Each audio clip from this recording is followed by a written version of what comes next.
नमस्कार, मैं हूं विजय लक्ष्मी।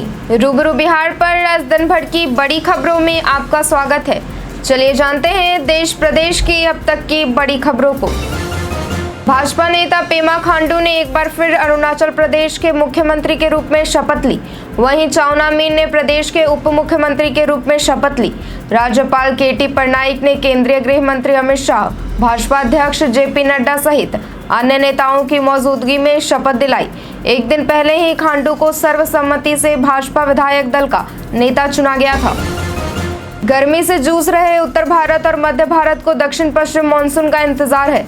इस बीच भारत मौसम विज्ञान विभाग ने कहा कि मानसून अगले 3 से 4 दिनों के दौरान ओडिशा, तटीय आंध्र प्रदेश और उत्तर पश्चिमी बंगाल की खाड़ी तक पहुंच सकता है। मौसम विभाग के अनुसार मानसून के बिहार और झारखंड में 16 से 18 जून तक, उत्तर प्रदेश में 20 से 30 जून तक और दिल्ली में 27 जून के आसपास पहुंचने की उम्मीद है। एप्पल और माइक्रोसॉफ्ट में नंबर 1 टेक कंपनी बनने के लिए लड़ाई जारी है। इसी साल जनवरी में माइक्रोसॉफ्ट ने एप्पल को दुनिया की सबसे मूल्यवान कंपनी के रेस में पीछे छोड़ दिया था। वहीं बुधवार को एप्पल एक बार फिर दुनिया की सबसे मूल्यवान कंपनी बन गई है, जिसने माइक्रोसॉफ्ट को शीर्ष स्थान से हटा दिया है। T20 वर्ल्ड कप 2024 का 25वां मैच भारत और सह-मेजबान अमेरिका के बीच खेला गया। भारत ने रोमांचक मुकाबले में 7 विकेट से जीत दर्ज कर सुपर 8 में जगह बनाई। इतना ही नहीं, अर्शदीप सिंह ने T20 वर्ल्ड कप में अश्विन का 10 साल पुराना रिकॉर्ड तोड़ दिया। अर्शदीप सिंह ने 9 रन देकर 4 विकेट लिए और अश्विन ने 2014 में ऑस्ट्रेलिया के खिलाफ 11 रन देकर 4 विकेट लिए थे। कुवैत में हुए अग्निकांड के बाद केरल में कई परिवार असमंजस में हैं। उन्हें अपने परिजनों के खोने का गम सता रहा है। वे अपने परिजनों की चिंता में, दुख में डूबे हैं। हालांकि अभी तक उन्हें अपने रिश्तेदारों के बारे में अधिकारियों से कोई जानकारी नहीं मिली है। इस बीच राज्य सरकार ने मृतकों को परिजनों को 5-5 लाख रुपए मुआवजा देने का ऐलान किया है। देश में प्रधानमंत्री नरेंद्र मोदी के नेतृत्व में एनडीए की सरकार बन चुकी है और मंत्रियों को उनके विभाग बांट दिए गए हैं। इस बार भी वित्त मंत्रालय की जिम्मेदारी निर्मला सीतारमण को मिली है। हालांकि मोदी 3.0 का पहला पूर्ण बजट इस बार 1 जुलाई को पेश होने की उम्मीद नजर नहीं आ रही है, बल्कि ये जुलाई 2024 के मध्य में संसद के पटल पर रखा जा सकता है। पड़ोसी राज्यों से ज्यादा पानी दिलाने की मांग को लेकर सुप्रीम कोर्ट पहुंची दिल्ली सरकार को बड़ा झटका लगा है। सुप्रीम कोर्ट ने इस मामले में अपनी तरफ से आदेश से इनकार करते हुए फैसला अपर यमुना रिवर बोर्ड पर छोड़ दिया है। कोर्ट ने कहा कि राज्यों के बीच पानी बंटवारे का मुद्दा जटिल है। इस बीच हिमाचल प्रदेश भी अतिरिक्त पानी भेजने के लिए अपने पहले के बयान से मुकर गया है और उसने कहा है कि उसके पास अतिरिक्त पानी नहीं है। भारत के सबसे बड़े उपभोक्ता इलेक्ट्रॉनिक्स ब्रांड सैमसंग ने 197 कम्युनिकेशंस लिमिटेड के साथ डील की है। यह डील सैमसंग वॉलेट के लिए की गई है। अब सैमसंग वॉलेट के जरिए फ्लाइट, बस, फिल्में और इवेंट टिकट बुकिंग की जा सकती है। अब सैमसंग वॉलेट के जरिए फ्लाइट, बस, फिल्में और इवेंट टिकट बुकिंग की जा सकती है। अब यूजर पेटीएम के माध्यम से सेवाओं की एक विस्तृत श्रृंखला तक पहुंच बना सकते हैं। UIDAI की ओर से पहले 14 जून 2024 तक मुफ्त में आधार कार्ड में नाम, पता और डेट ऑफ बर्थ को अपडेट करने की सुविधा दी जा रही थी, लेकिन अब इसकी तारीख को बढ़ाकर 14 सितंबर कर दिया गया है। ऐसे में आधार यूजर्स के पास मुफ्त में आधार अपडेट करने के लिए 14 सितंबर तक का मौका है। दुनिया में आर्थिक रूप से मजबूत और ताकतवर देशों के नेताओं की जुटान इटली में हो रही है। G7 शिखर सम्मेलन में इसके 7 सदस्य देशों America, France, Italy, Japan, Canada, Germany और ब्रिटेन के राष्ट्राध्यक्षों की मौजूदगी में वैश्विक एजेंडे पर चर्चा होगी। इस शिखर सम्मेलन में शामिल होने के लिए भारत के प्रधानमंत्री नरेंद्र मोदी भी वहां पहुंचे हैं। भारत G7 देश का सदस्य नहीं है, फिर भी विश्व में भारत के बढ़ते कद और उसकी अर्थव्यवस्था के बढ़ते आकार को देखते हुए प्रधानमंत्री मोदी को आमंत्रित किया गया है। सोशल मीडिया प्लेटफॉर्म पर कंटेंट को मॉनिटर और रेगुलेट करने के लिए पाकिस्तानी सरकार nation wide internet firewall system लेकर आई है। पाकिस्तानी सरकार का कहना है कि इससे देश में हेट स्पीच को रोकने में मदद मिलेगी। बता दें कि इस साल की शुरुआत में पाकिस्तान में एक्स को टेम्पररी ब्लॉक करने के बाद ये कदम उठाया है।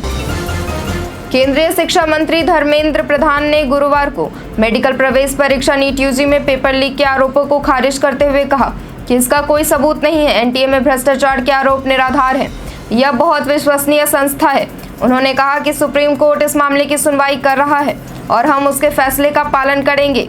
हम यह सुनिश्चित करेंगे कि किसी भी छात्र को कोई नुकसान न हो। देश की 18वीं संसद के गठन के बाद राजनाथ सिंह ने एक बार फिर रक्षा मंत्री की जिम्मेदारी संभाल ली है। लगातार दूसरी बार रक्षा मंत्रालय मिलने पर उन्होंने कहा कि अगले 5 साल में उनका लक्ष्य देश को सुरक्षित रखने के अलावा आत्मनिर्भर भारत को आगे बढ़ाना होगा। इस तरह से वह देश की अर्थव्यवस्था में भी योगदान देने का लक्ष्य बना चुके हैं। केंद्र सरकार ने बृहस्पतिवार को उच्चतम न्यायालय से कहा कि चिकित्सा पाठ्यक्रमों में प्रवेश के लिए आयोजित राष्ट्रीय पात्रता सह प्रवेश परीक्षा नीट यूजी 2024 के 1563 अभ्यर्थियों को ग्रेस मार्क्स देने के फैसले को निरस्त कर दिया गया है और उन्हें 23 जून को पुनः परीक्षा देने का विकल्प मिलेगा। न्यायालय ने कहा कि वह प्रवेश के लिए काउंसलिंग प्रक्रिया पर रोक नहीं लगाएगा। गुरुवार 13 जून 2024 को चांदी की कीमतों में 2000 रुपये तक की भारी गिरावट देखने को मिली है। वहीं सोना भी कल के मुकाबले 600 रुपये प्रति 10 ग्राम तक सस्ता हुआ है। चांदी के भाव में 2000 रुपये की गिरावट के बाद यह फिलहाल 88,500 रुपये प्रति किलोग्राम के आसपास बनी हुई है। प्राइवेट सेक्टर के सबसे प्रमुख बैंकों में एक आईसीआईसीआई बैंक ने अपने कई सेवाओं के शुल्क में बदलाव किया है। आईसीआईसीआई बैंक ने बताया कि उसने कई क्रेडिट कार्ड सेवाओं के शुल्क भी बदलाव किया है। यह बदलाव 1 जुलाई 2024 से लागू होने वाला है। बैंक ने क्रेडिट कार्ड रिप्लेसमेंट चार्ज को 100 रुपये से बढ़ाकर 200 रुपये कर दिया है। बॉलीवुड एक्ट्रेस सोनाक्षी सिन्हा और जहीर इकबाल की शादी की खबरें इन दिनों चर्चा का विषय बनी हुई है।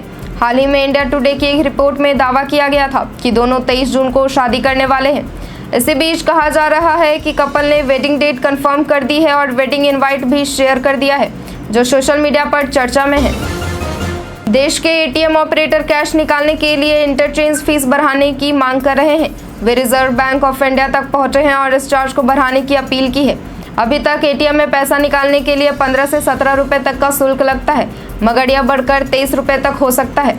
Confederation of ATM industry fees को बढ़ाकर 23 रुपये प्रति ट्रांजैक्शन करने की वकालत कर रही है। हमारे देश में जुगाड़ लगाने वालों की कमी नहीं है। ऐसे ही एक जुगाड़ का वीडियो सोशल मीडिया पर वायरल हो रहा है। वीडियो में एक सड़क पर एक हेलीकॉप्टर चलता हुआ नजर आ रहा है।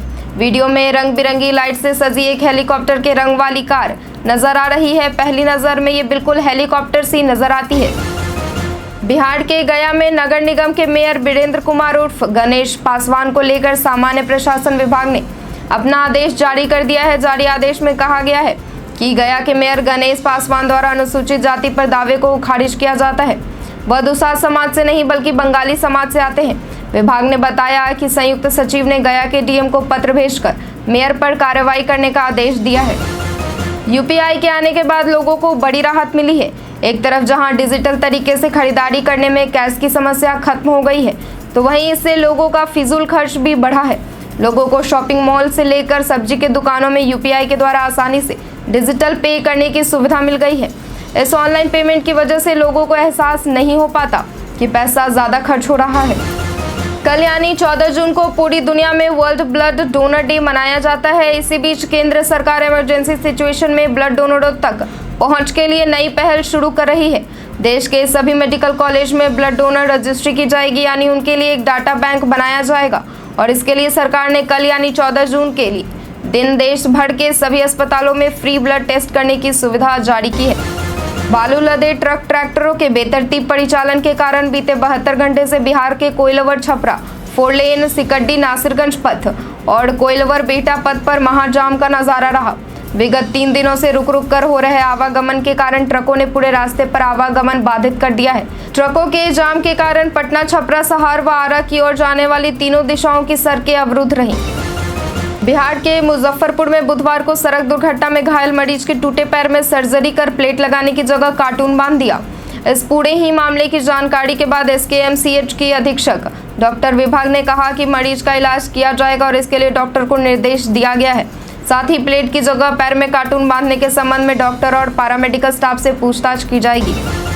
राज्य भर में 2024 के अंत तक 64 ऑटोमेटिक टेस्टिंग सेंटर काम करने लगेंगे, जहां कॉमर्शियल गाड़ियों की जांच की जाएगी। परिवहन विभाग के मुताबिक फिलहाल भागलपुर, दरभंगा व पटना में 6 स्टेशन को लाइसेंस दिया गया है, जहां अगले माह से टेस्टिंग शुरू होगी। यहां गाड़ियों की 38 तरह से जांच होगी, जिनमें 17 ऑटोमेटिक तरीके से होगी, बाकी मैनुअल जांच होगी। जांच रिपोर्ट सही आने पर ही टेस्टिंग स्टेशन से गाड़ियों को फिटनेस मिलेगा। वित्त मंत्री निर्मला सीतारमण की अध्यक्षता में 22 जून को जीएसटी काउंसिल की बैठक होगी। जीएसटी परिषद सचिवालय ने एक ट्वीट में कहा, जीएसटी परिषद की 53वीं बैठक 22 जून 2024 को नई दिल्ली में होगी। बैठक का एजेंडा अभी तक काउंसिल सदस्यों को नहीं भेजा गया है। लोकसभा चुनाव के बाद परिषद की यह पहली बैठक होगी। इटली में महात्मा गांधी की प्रतिमा को खालिस्तानी समर्थकों ने तोड़ दिया है। यह प्रतिमा प्रधानमंत्री नरेंद्र मोदी द्वारा G7 शिखर सम्मेलन के इटली दौरे के दौरान उद्घाटन की जानी थी। भारत ने इटली सरकार से इस मामले में सख्त कार्रवाई करने की मांग की है। भारत के विरोध के बाद इटली सरकार ने प्रतिमा को ठीक करवा दिया है। अब यह प्रतिमा उद्घाटन के लिए तैयार है।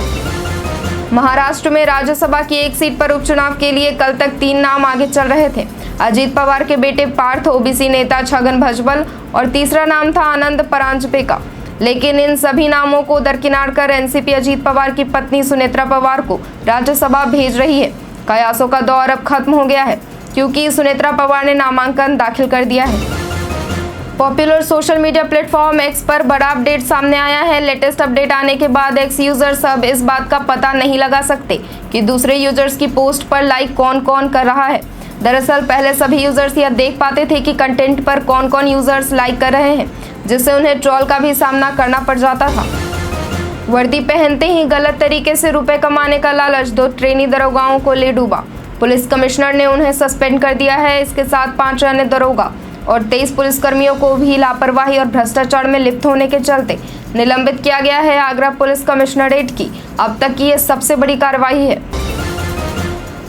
आज के लिए इतना ही। जिन लोगों ने हमें कमेंट किया था उनका नाम है भवानी प्रसाद, कौशलेंद्र कुमार, विनोद यादव, गौरव कुमार, गंगा प्रसाद। अब बढ़ते हैं आज के सवाल की ओर। आज का सवाल है कि आउटसोर्सिंग के जरिए हो रही भर्ती क्या सही है?